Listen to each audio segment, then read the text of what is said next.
Hola, buenas tardes. Bueno, en primer lugar, nada, agradecer a ti y a Pronavícola el que hayan contado con nosotros y nada, pues esperar que la charla de hoy sea útil para todos vosotros, ¿de acuerdo?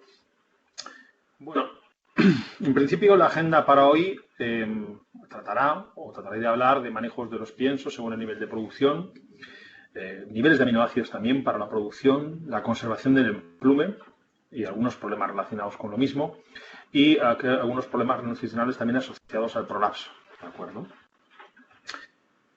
Bien, evidentemente cuando hablamos de nutrición de la gallina a partir de las 55 semanas, y bueno, no solamente en exclusivo a partir de las 55 semanas, sino antes, siempre estamos pensando en calidad de la cáscara, que es el objetivo, ¿no? Es decir, en tanto en cuanto la calidad de la cáscara sea buena, podremos comercializar ese huevo, podremos rentabilizar nuestras producciones, ¿no?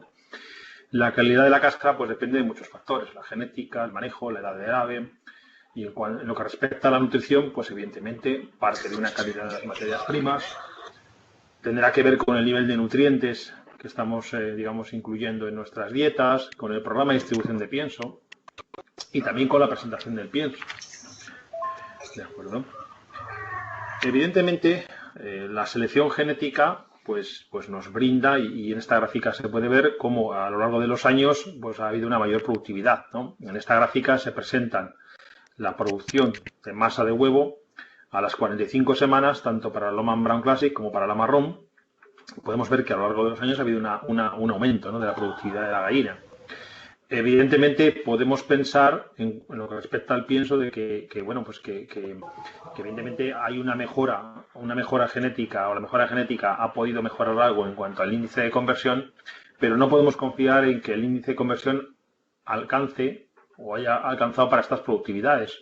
O lógicamente tenemos también que aportar unos niveles diferentes de nutrientes a las gallinas para ser capaces de alcanzar este potencial genético que vemos que cada 4 años va aumentando y va aumentando, ¿no? Que no solamente es en la nutrición, sino también el manejo. Bien, la recría es el punto de partida para la calidad de la cáscara. Pese a que podamos pensar o no se nos haya ocurrido, es el punto de partida, ¿no? Y en este estudio podemos ver, bueno, pues la correlación que existe en parámetros como el peso a las 5 semanas, a las 10 semanas, a las 16 semanas y la uniformidad a las 16 semanas, pues con la persistencia entre las 68 y las 72 semanas, o la mortalidad a las 60 o a las 72 semanas, y el número de huevos a las 72 semanas. Vemos que cuantos más círculos tienen, significa que hay una mayor correlación. Luego el peso vivo a las 5 semanas, pues curiosamente tiene mucho que ver con la productividad del ave y la supervivencia del ave más adelante, ¿no?, en el periodo de producción, ¿no? El peso a las 10 semanas no lo es tanto, a las 16 no lo es tanto, porque evidentemente a las 16 semanas hay muchos factores. Todos sabemos que se puede conseguir el peso a las 16 semanas y conseguir el peso no siempre implica que la gallina tenga la constitución que tiene que tener, ¿no? Y luego, de nuevo, la uniformidad vuelve a ser muy significativa o jugar un papel muy significativo sobre estos parámetros, ¿no? Bien, para muestra un botón. En este estudio podemos ver el resultado de unos 170 lotes que se han llevado hasta las 72 semanas y podemos ver cómo aquellos lotes que han alcanzado a las 5 semanas un peso vivo entre el 5 y el 15% con respecto al estándar, pues son aquellos lotes que concentran un mayor número de huevos, ¿no? Si hacemos la misma selección, pero en vez de a las 72 semanas, a las 80 semanas, vemos que de nuevo se concentran aquellos lotes que están por encima del peso del estándar a las 5 semanas. Luego será muy importante controlar ese peso vivo, pesar semanalmente las semanas y asegurarnos de que con el manejo de los piensos pues logramos alcanzar esos pesos vivos, ¿no? Por eso, aquí presentamos algunas recomendaciones que pueden ser orientativas, ¿no? Es decir, para 4 estirpes diferentes, en lugar de cambiar el peso en función de la edad, lo que se sugiere es cambiar el peso en función del peso vivo, ¿no? Es decir, así, por ejemplo, para la Lohmann Brown Classic, extenderíamos el uso del starter, que es la dieta más concentrada, hasta alcanzar unos 399 gramos, por ejemplo. Podrían ser también 385, no hay problema, pero que esté cerca de ese valor. A partir de ahí cambiaríamos a la siguiente dieta y luego ya a partir de los 915 pues pasaríamos a la dieta de desarrollo con mucha menos densidad nutricional, ¿no? Pero para manejar los piensos en función del peso vivo hay que medir semanalmente y hay que medir con un número representativo de aves de lote, ¿no? Muchos podrán pensar, bueno, es que extender el uso del starter durante más semanas, en vez de 3 o 4, llevarlo a 5 o 6, pues evidentemente 5, mi repercute amor, en el no, coste. casi. Y sí, sí que es verdad que repercute en el coste, pero si analizamos la gráfica y nos basamos en números, en datos, vemos que el índice de conversión hasta la séptima semana se sitúa en 2,86 y sin embargo en la segunda fase, es decir, el índice de conversión acumulado entre la semana 17 y la 7 se sitúa entre 5,47. Luego será siempre más interesante invertir en esta parte y extender más el uso del starter que en esta parte porque el índice de conversión es mucho mayor. Aparte que incrementar la densidad nutricional en esta fase supone que la gallina comerá menos porque incrementaremos la energía, supone al aumentar la energía que el coste de la dieta será mayor y ya sabemos que el índice de conversión va a ser mucho peor. Luego no interesa, ¿no? No interesa porque el hecho de subir esa densidad nutricional en ese tercer pienso para intentar alcanzar el peso vivo para llegar a estimular y empezar la producción, pues nos puede conllevar un bajo consumo al inicio de puesta. Y un bajo consumo al inicio de puesta nos puede llevar a picos de caídas o a caídas en los picos de producción, ¿no? Si además lo juntamos con una excesiva estimulación lumínica y una búsqueda de tamaño, pues estamos juntando o estamos comprando muchos tickets para que nos toque la papeleta llamada prolapso, ¿no? Son cosas que tenemos que considerar a la hora de formular nuestras dietas. Bien, para alcanzar ese desarrollo del ave a las 5 semanas, ese peso a las 5 semanas, pues tenemos dos ejemplos, ¿no? Es decir, aquí en el ejemplo de la izquierda vemos la evolución del peso vivo a los 28 días, comparando una dieta en la que aportamos el 100% de la densidad nutricional recomendada y lo que alcanzamos, el peso vivo que se alcanza, cuando solamente aportamos el 90% del balance aminoacídico recomendado. Vemos que hay una evolución del 10% en el peso vivo. Luego es muy importante en esta fase considerar el aporte nutricional, ¿no? En la gráfica de la derecha vemos, partiendo con el 15% de proteína como referencia, la mejora que se produce en la ganancia de peso, es decir, con respecto al 15% se produce una mejora del 18% con la dieta del 18% y un 30% con la dieta del 21% en cuanto a ganancia de peso. Con el peso de la tibia se produce también un aumento paulatino y también con la longitud de la tibia, que son muy importantes porque la longitud de la tibia forma parte de lo que se llama el hueso medular.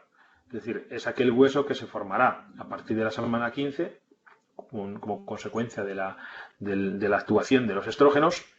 A partir de esa edad, el ave dejará paulatinamente de formar el hueso cortical, que le acompañará durante toda su vida, ¿de acuerdo? A no ser que se produzca una pelecha o una muda, y por contra irá acumulando hueso medular que le servirá como suministro de calcio para completar ese calcio que necesita para formación de la cáscara, ¿no? En esta fase son muy importantes o serán muy importantes los aportes de calcio, fósforo y vitamina D. El aporte de calcio y fósforo está directamente relacionado o está muy relacionado con el aporte de las fitasas. Deberemos de observar precisamente qué tipo de fitasa estamos utilizando y sobre todo qué valor de sustrato o qué sustrato tenemos, porque no podremos esperar una gran aportación de la fitasa si tenemos dietas con un fósforo fítico pues muy al límite, ¿no? Luego será importante observar este balance, ¿no? Bien, aquí tenemos un ejemplo, es decir, vemos la evolución del hueso medular a las 16 semanas. Se puede observar que prácticamente está hueco. A la formación del primer huevo, la gallina, como consecuencia de los estrógenos que comentábamos antes, ha empezado ya a acumular hueso medular y a las 60 semanas vemos como el hueso está totalmente relleno de ese hueso medular, ¿vale? En la parte de abajo podemos ver la evolución del hueso cortical y del trabecular. Vemos que a las 16 semanas tenemos un grosor, al primer huevo tenemos otro grosor y a las 60 semanas tenemos mucho menos grosor. Si durante algún momento, en algún momento de la fase de producción, ha habido una deficiencia en el aporte de calcio, por la razón que sea, la gallina utilizará ese calcio de la dieta, el que venga de la dieta, utilizará el calcio medular, el calcio contenido en el hueso medular, y si necesita aún más calcio para la formación de la cáscara, tirará del hueso cortical. Y podremos observar cómo en gallinas viejas se produce un debilitamiento del hueso cortical y podemos verlo, puede dar lugar a fracturas tanto de la quilla como de tibias, etcétera, etcétera, incluso gallinas postradas. Luego, es importante asegurarnos de que la gallina ingiere el calcio que necesita. Bajo mi punto de vista, yo siempre suelo recomendar el aporte de entre 2 y 2,5 gramos de carbonato de calcio grosero o granular al final del día, ¿no? Independientemente del aporte que haya en el calcio de la dieta. Porque la gallina tiene un especial apetito por ese calcio, no va a sobreconsumir calcio y sin embargo le va a reportar un gran beneficio como una fuente, digamos, de suministro de calcio durante las horas de la noche, que son aquellas horas en las que no tiene una ingesta, no hay consumo, y sin embargo este calcio va a permanecer en la molleja y por la acción o actividad del ácido clorhídrico le van a suministrar paulatinamente un aporte de calcio que le servirá para la formación de la cáscara. En este ejemplo podemos ver lo que hemos comentado, es decir, en forma de números, la evolución del hueso medular a las 15, 25, 50, 70 semanas y la resistencia de la tibia. El hueso medular va aumentando, la resistencia de la tibia se va reduciendo. Bien, también a la hora de alimentar esas gallinas de más de 55 o 45 semanas, tendremos que tener en cuenta qué tipo de producción tenemos. Porque evidentemente la gallina con la edad, independientemente de cuál sea el objetivo de producción, va a tender siempre a poner huevos de un mayor tamaño. Eso significa que no va a depositar más calcio sobre la cáscara, porcentualmente va a ser menor. Y así podemos ver cómo el porcentaje de la cáscara se va a reducir a medida que el peso del huevo aumenta. Y esto, unido a lo que hemos comentado antes del suministro del calcio, del aporte suficiente de calcio, puede ser el detonante de una mayor incidencia de huevos fisurados, de huevos rotos, etcétera, etcétera. Luego siempre, y especialmente en aquellos mercados donde tratamos o tenemos como objetivo el huevo de tamaño, tenemos que ser muy exquisitos en la alimentación, en lo que se refiere a calcio y a fósforo. Bien, hablando de tamaño de huevo, el tamaño de huevo no empieza con los aminoácidos o empieza con la energía en la fase de puesta, no, empieza con la pollita de nuevo. A la semana 10-12, digamos que el esqueleto de la pollita se ha formado y a partir de esa edad, digamos, es una estructura fija. Ya no crecerá más en cuanto a estructura, crecerá más en cuanto a peso. Entonces, el hecho de tener una gallina, como podemos ver en la gráfica, con diferentes pesos vivos a las 18 semanas, nos reportará diferentes tamaños de huevo. Y esto es algo que tendremos que tener siempre en mente antes de empezar la producción. Es una planificación de la producción. Si yo pretendo tener un huevo más pesado, pues deberé de alimentar o deberé de estimular y tratar la etapa de recría enfocado directamente a ese huevo de tamaño con una gallina con una mayor estructura. Y como he mencionado antes, esta estructura se fija a la semana 10-12. Hay otro factor que también puede afectar. La etapa de consumo con respecto al consumo y con respecto a la productividad. Evidentemente, ahora estamos hablando de la fase de puesta en lo que se refiere a los datos que vemos en la gráfica, pero también es la fase de recría. En la fase de recría no podremos o tendremos más dificultades para alcanzar el peso vivo si tenemos mucha mayor densidad. Si tenemos mucha mayor densidad, las probabilidades de que todas las gallinas contenidas en un jaulón o digamos en un slat tendrán menos oportunidades de comer que unas gallinas que estén en una menor densidad. Por lo tanto, es probable que tengamos que manejar los piensos de forma diferente y extender el uso del starter, pues en lugar de 3, 4 semanas, 5 o 6 semanas hasta alcanzar los pesos vivos de referencia, ¿no? En el caso de la gráfica que vemos, podemos ver cómo al hecho de aumentar la densidad nutricional, la densidad de stock, el número de aves en cuanto al cuadrado, pues repercute sobre el porcentaje de puesta, el porcentaje de huevos en el suelo, de masa y consumo. Es un ejemplo en aves, digamos, libres de jaula, ¿no? En galpones abiertos. Bien, otro aspecto a tener en cuenta para mantener esa calidad de la cáscara será el desarrollo del buche de la molleja y la capacidad de ingesta. Esto tiene mucho que ver o está íntimamente relacionado con la estructura del pienso, el aporte de fibra y el programa de distribución de pienso. Las primeras semanas de vida, pues hombre, siempre son recomendables unas buenas migajas. Y digo buenas migajas porque muchas veces estamos suministrando o estamos dando a nuestras pollitas unas migajas pensando que les damos lo mejor y sin embargo la molienda para producir estas migajas es muy fina y si no se produce una buena aglomeración durante la etapa de peletizado puede ser incluso peor. Un dato de referencia puede ser que en un estudio realizado en Estados Unidos concluyeron, y cuando tenía más de 200 fábricas de pienso que fabricaban pellet, que aproximadamente de media el 5% de los pellets que salían eran finos. Luego ya hay una pérdida a la salida de fábrica. Si unimos a esto el transporte, más luego la descarga en fábrica, más luego el movimiento a través de los hilos, etcétera, etcétera, nos iremos a mucho más porcentaje de finos. Y esto siempre será un problema que nos podrá repercutir sobre el consumo, ¿no?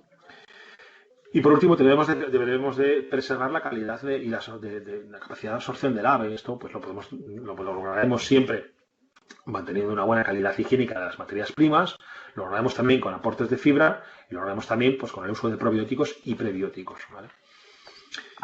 Bien, el desarrollo de la capacidad de ingesta, bueno, pues no se suele lograr es recomendable, digamos, lograrlo en un modo creciente, ¿no? Paulatinamente aumentando, ¿no? Es decir, aquí no he querido poner ningún tipo de valor, pero lógicamente si nosotros vamos incorporando niveles de fibra que ya han reportado en muchos estudios tener efectos beneficiosos sobre la salud del ave, pues lograremos con el incremento paulatino de esta fibra, poco a poco que el ave vaya comiendo más, porque el hecho de incorporar fibra a la dieta significará que una ración mucho más voluminosa, el ave tendrá que pasar más tiempo comiendo, el ave desarrollará una mayor capacidad de ingesta, porque tendrá que comer más en volumen, pero no en peso, porque normalmente estas materias primas fibrosas aportan volumen y sin embargo no pesan nada, ¿no? O pesan mucho menos, ¿no? Y con esto logramos una buena capacidad de consumo que nos garantizará un buen comienzo de puesta, ¿no?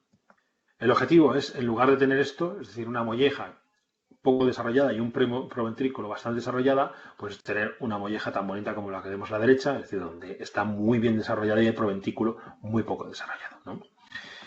El objetivo, normalmente, para una gallina normal, una gallina marrón, será como tener esos 80 gramos de consumo de ave día a las 17 semanas, ¿de acuerdo? La estructura de la dieta tiene también mucha influencia en la productividad y en el caso, digamos, de gallinas libres de jaula también tendrá influencia en el comportamiento.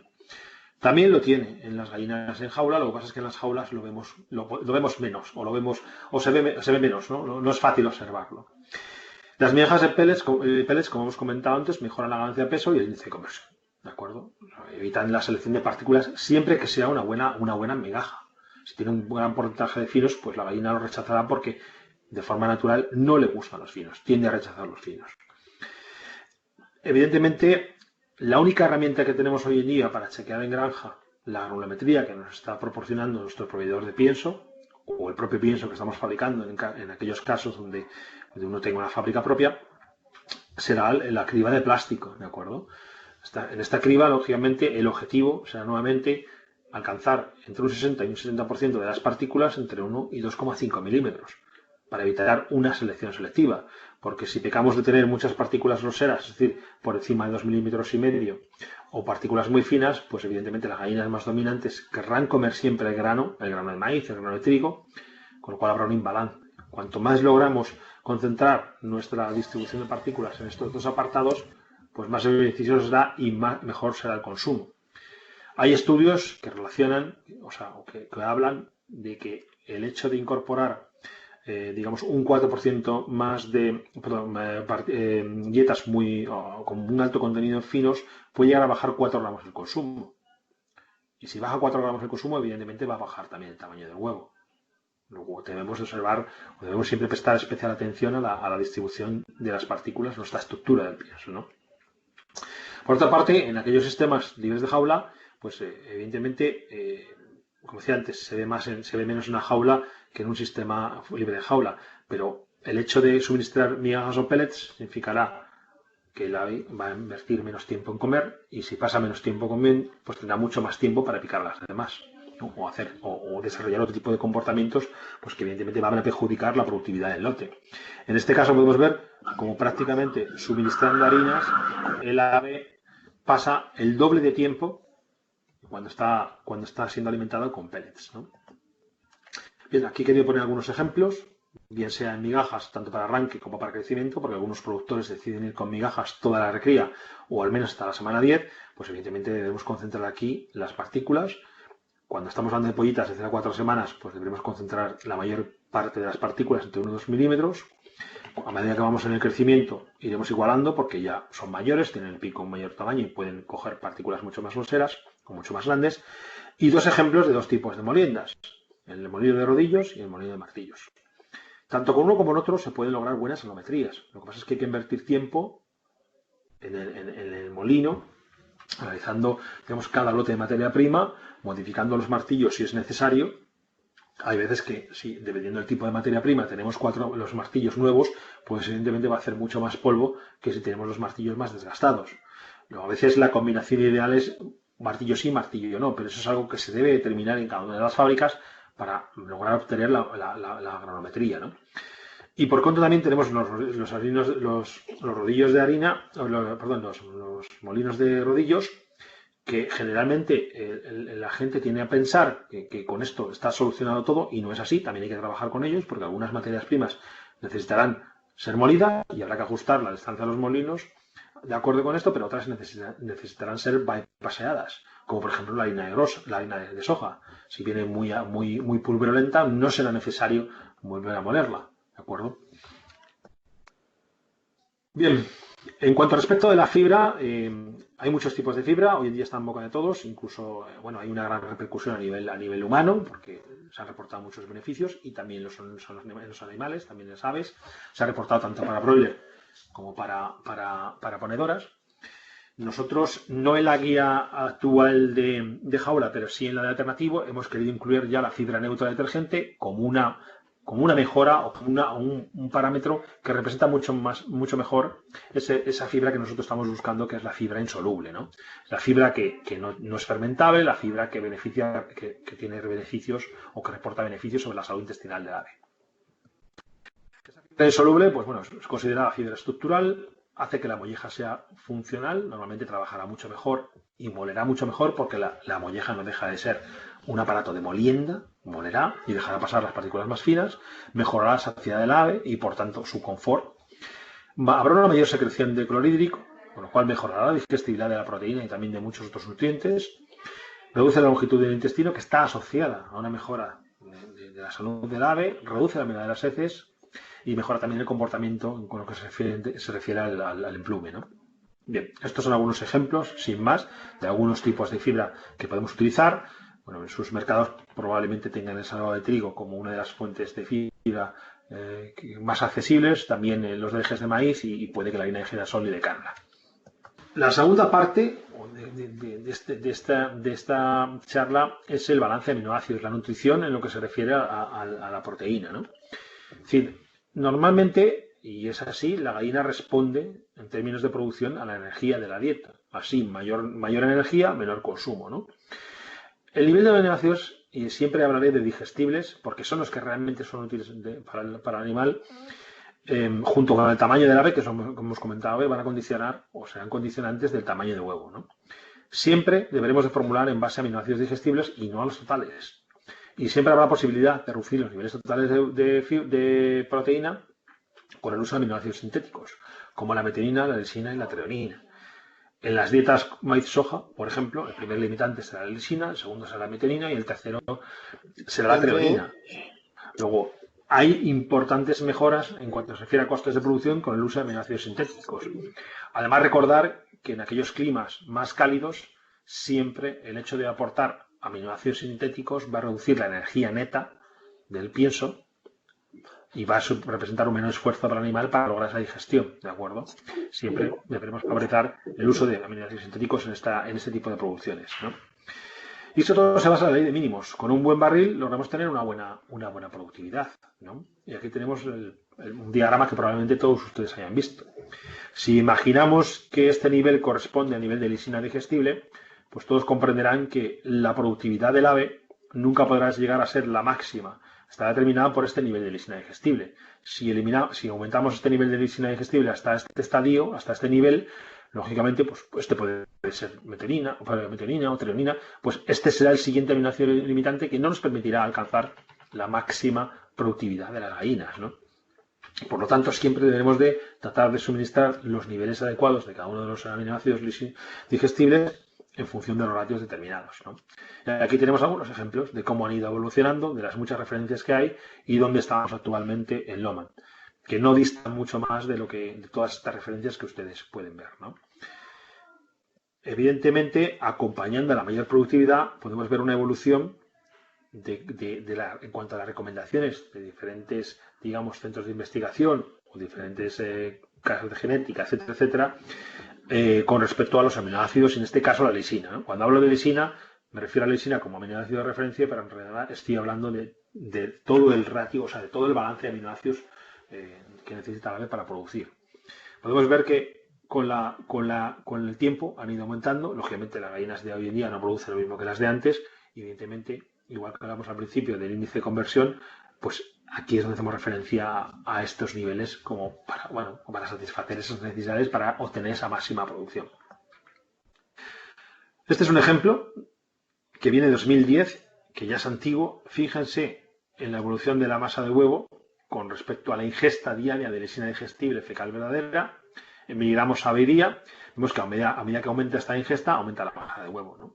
Pero vemos aquí la masa de huevo llega hasta 59 y sin embargo yo estoy seguro que ninguno de nosotros aporta 850 miligramos de lisina digestible, ¿de acuerdo? Nosotros habitualmente las dietas hoy en día comerciales pueden estar en torno a 700-750. Bien, en un estudio realizado en 2018 podemos ver cómo estos establecen que para una productividad de 58 gramos por ave día de masa de huevo, el nivel a aportar de lisina digestible o de ingesta de lisina digestible por ave día en miligramos es de 839, ¿vale? Pero claro, fíjense que hoy en día la productividad o el potencial de las aves no están en 58. Nosotros tenemos resultados de muchos lotes que están ya produciendo por encima de un 61%, de 61 gramos de masa de huevo al día. Luego será necesario incrementar nuestros niveles de aminoácidos. Pero no es coger y llegar y decir voy a incrementarlos porque sí. Tendremos siempre que tener en cuenta nuestro nivel de producción. ¿Cuál es nuestro mercado?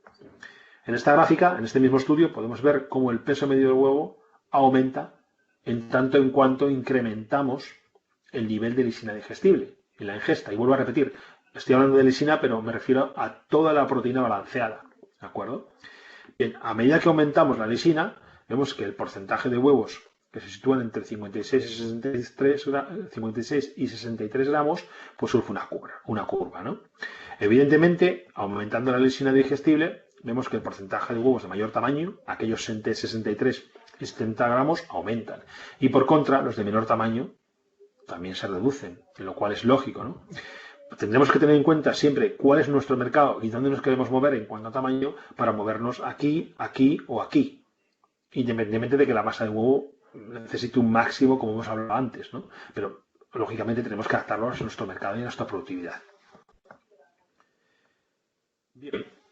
Hay veces, cuando hablamos de reducir o de controlar el tamaño a partir de las 55 semanas, primeramente porque puede que ese tamaño grande no sea nuestro tamaño objetivo para el mercado, y segundo, porque queramos controlar ese tamaño porque evidentemente el mayor tamaño, como ya hemos comentado antes, repercute sobre la calidad de la cáscara.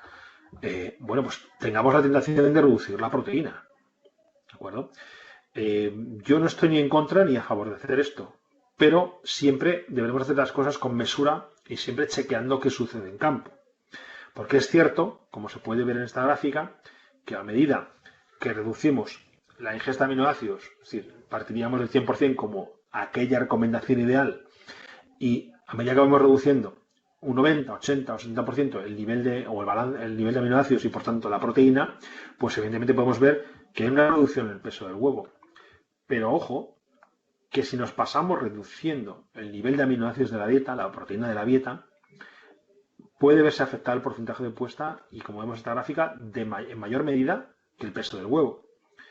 Por eso vuelvo un poco al comienzo de esta diapositiva. Es decir, sí reducir ligeramente, pero no pasarnos mucho de reducción, porque si nos pasamos de reducción, evidentemente vamos a lograr una reducción del tamaño del huevo, pero también un porcentaje de puesta.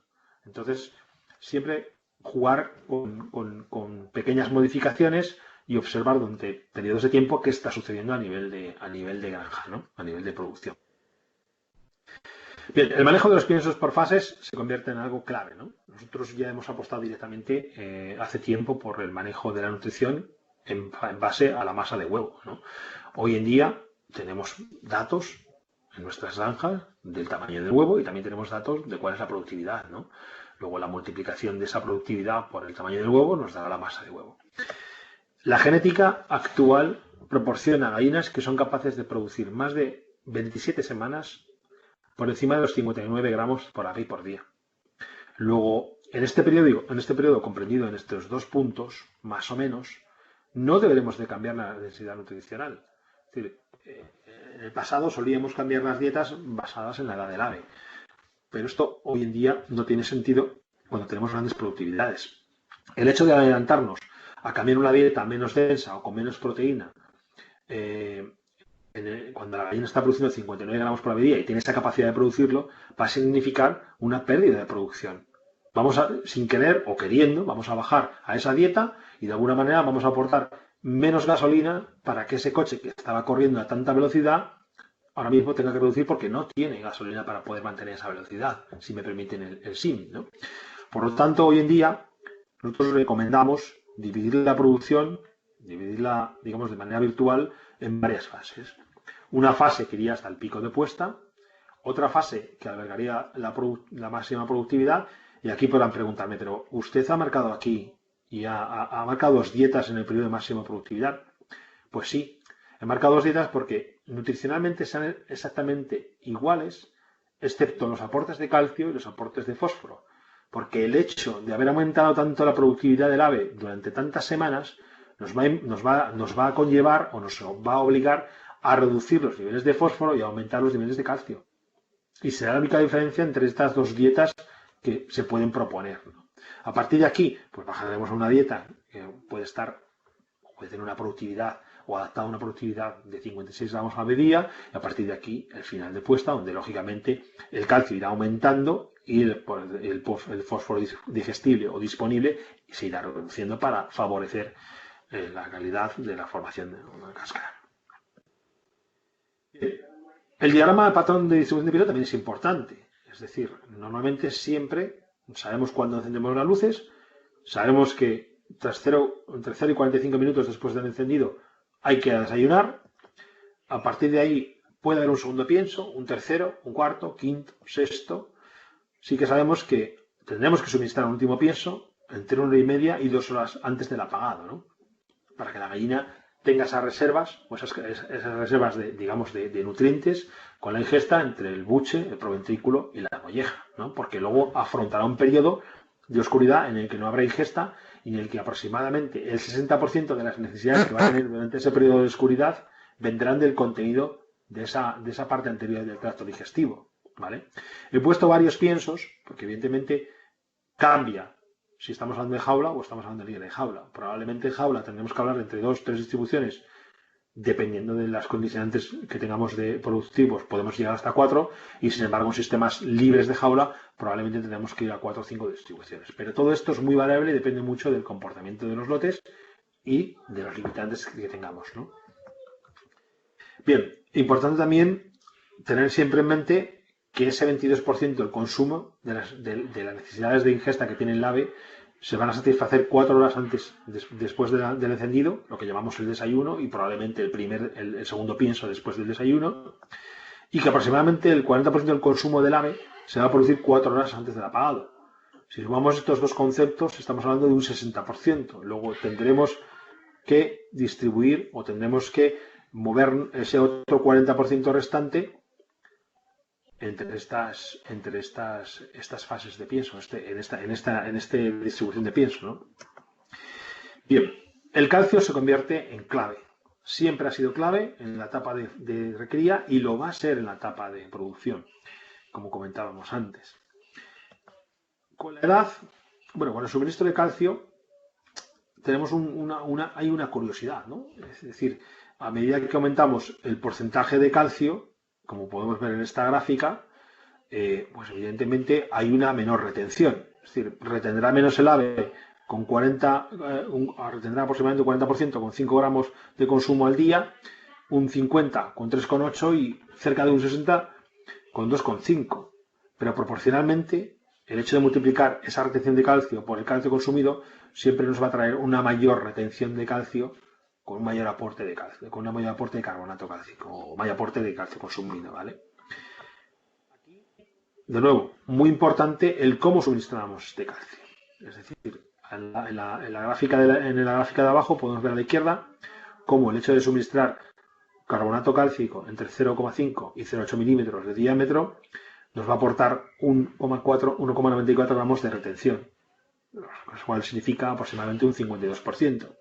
Por contra, el hecho de suministrar partículas groseras entre 2 y 5 milímetros nos va a aportar una mayor retención absoluta de calcio, estamos hablando de 2,40 gramos, que supone un 64%. Luego, siempre será interesante aportar carbonato cálcico. Evidentemente, siempre en las guías se recomienda ir paulatinamente ampliando el nivel de carbonato cálcico en las dietas. Yo particularmente he formulado carbonato cálcico desde prácticamente el inicio de postura sin ningún problema. Se puede considerar el aporte 100% de carbonato cálcico. Ahora bien, tenemos que tener ciertas precauciones porque tendemos a no preocuparnos por la calidad del carbonato cálcico porque es la materia prima más barata que tenemos.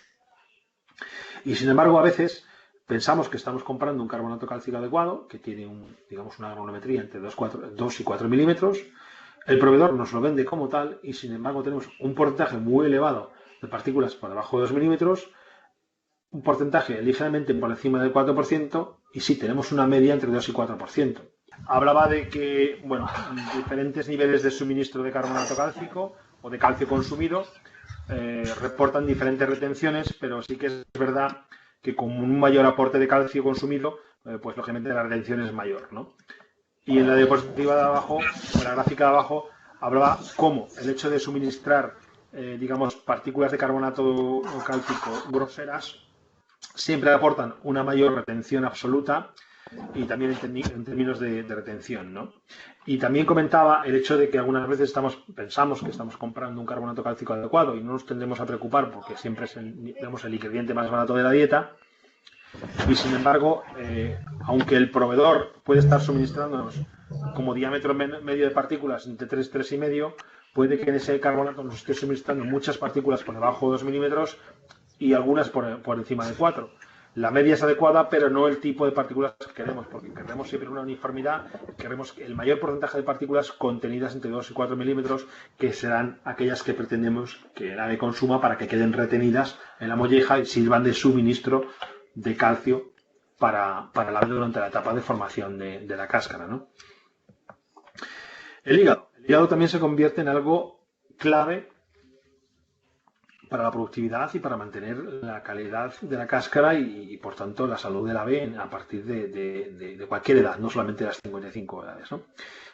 Una referencia. Para una formación de 380 huevos, o sea, una gallina que produzca 380 huevos, habrá de procesar en torno a 1,3 kilos de proteína y 2,35 kilogramos de grasa, que depondrá directamente en el huevo.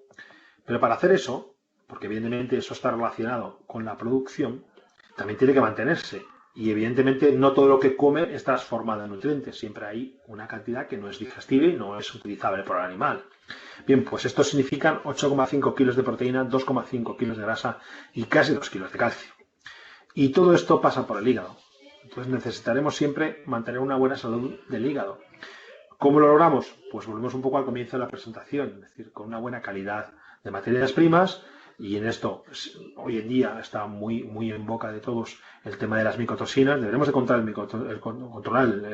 el nivel de micotoxinas, utilizar algunos secuestrantes si es que no podemos controlar el proveedor o seleccionar proveedores en base a esa contaminación para proteger el hígado, ¿no? Siempre el hecho de aportar a las dietas entre 1 y 2% de aceite o un 4% de grasa bruta como referencia va a ayudar a proteger el hígado. Porque todo lo demás, en forma de carbohidratos o en forma de proteína, si es que el ave tiene que puede llegar en un momento a necesitar obtener energía a partir de la proteína, va a significar un esfuerzo metabólico. ¿De acuerdo? Y sin embargo, la grasa no. Luego, siempre que añadamos grasa a la dieta, no solamente va a mejorar la salud, va a preservar la salud hepática, sino que también nos va a ayudar a mejorar la palatabilidad del pienso en caso de que no podamos, por las razones que sea, tener una buena tecnología de fabricación y tengamos que producir muchos finos del pienso, ¿no?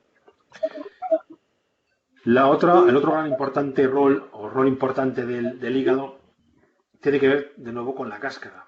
No olvidemos que el hígado es aquel encargado del primer paso metabólico que sufre la vitamina D3 al 25 hidroxicolicaceferol. Y es luego, a nivel renal, es cuando se produce el 1,25. Y como sabemos, la vitamina D está íntimamente relacionada en la regulación de la absorción del calcio. Luego, razón de más para preservar el hígado en todos los aspectos, ¿no? Bien, ya para terminar la presentación, quería hacer mención también al tema del prolazo y de picajes en ponedoras, ¿no?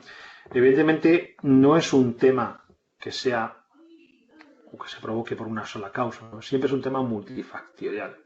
Evidentemente, la intensidad de la luz juega un papel muy importante, ¿no? Tenemos a pensar que es un papel muy importante, pero también otros aspectos como la temperatura, el corte de picos, etcétera, etcétera, y sobre todo a nivel nutricional tenemos diversos factores que pueden afectar. Es decir, el hecho de aportar niveles altos de proteína y de aminoácidos, buscar la búsqueda de tamaño, el nivel de fibra de la dieta también nos va a provocar esto, ¿no? La presentación del pienso y distribución, que ya hemos hablado anteriormente, el patrón de distribución de pienso, es decir, cualquier tipo de factor que pueda o que confluya, y como vemos en esta gráfica, hay muchos relacionados entre sí, pueden dar lugar a provocar ese colapso y ese picaje, ¿no? El hecho de que tendamos o tratemos de reducir en la medida posible la coincidencia de varios de estos factores siempre nos ayudará a reducir la incidencia del colapso y del picaje por colapso. Bien. Con respecto a las plumas, siempre, para mantener el nivel de las plumas, tendemos a pensar en la metionina de cisteína, ¿no? Y también en el nivel de sal, ¿no? Sobre todo cuando estamos hablando de picaje. Pero no debemos de olvidar que la metionina de cisteína solo son la punta del iceberg. Porque si nos fijamos en la composición de aminoácidos de las plumas, vemos que hay varios aminoácidos que tienen un contenido mayor que la metionina de cisteína.